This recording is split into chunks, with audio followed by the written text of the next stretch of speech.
Hi friends. ఇవాళ చాలామంది 29th March 2025 అర్ధరాత్రి మనకు అష్టగ్రహ కూటమి వచ్చింది.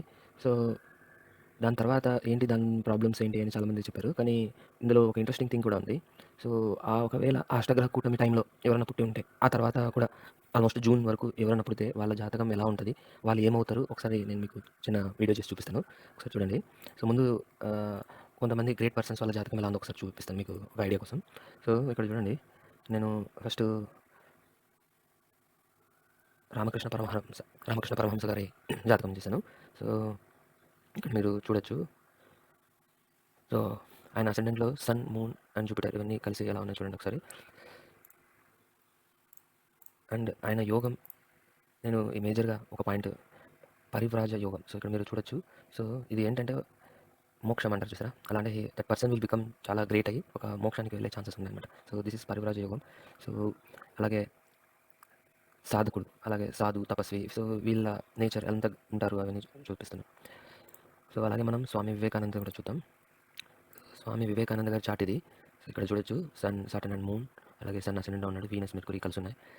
సో, మేజర్ థింగ్ ఈయన దాంట్లో కూడా మీరు చూడొచ్చు ఇక్కడ తపస్వి అండ్ సాధు. సో, ఆయన యోగంలో కూడా ఆయన డెఫినెట్‌గా ఒక పెద్ద యోగి అవుతాడు, తపస్వి అవుతాడని కూడా మనం ఇక్కడ చూస్తున్నాం.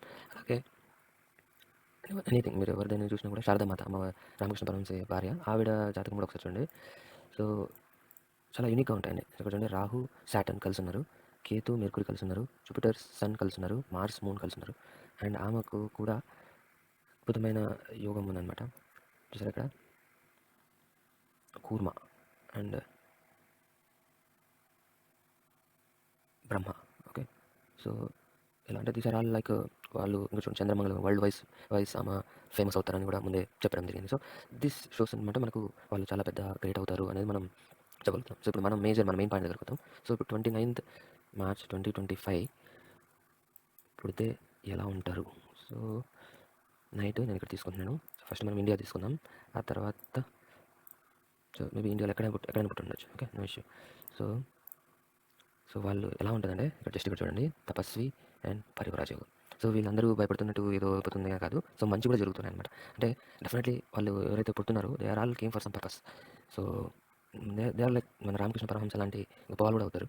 అండ్ ఇన్ ఫ్యూచర్ మీరు ఇక్కడ చూడొచ్చు. ఇక్కడ even like there are chances ఆ టైంలో వాళ్ళు కొంతమంది మేబీ ఇప్పుడు అశోకుడు అయ్యారు చూసారు, అంటే వైలెంట్గా అయ్యి కూడా తర్వాత వాళ్ళు తపస్విగా మారడం కూడా జరిగే ఛాన్సెస్ అనేవి చూపిస్తాను అనమాట ఇక్కడ.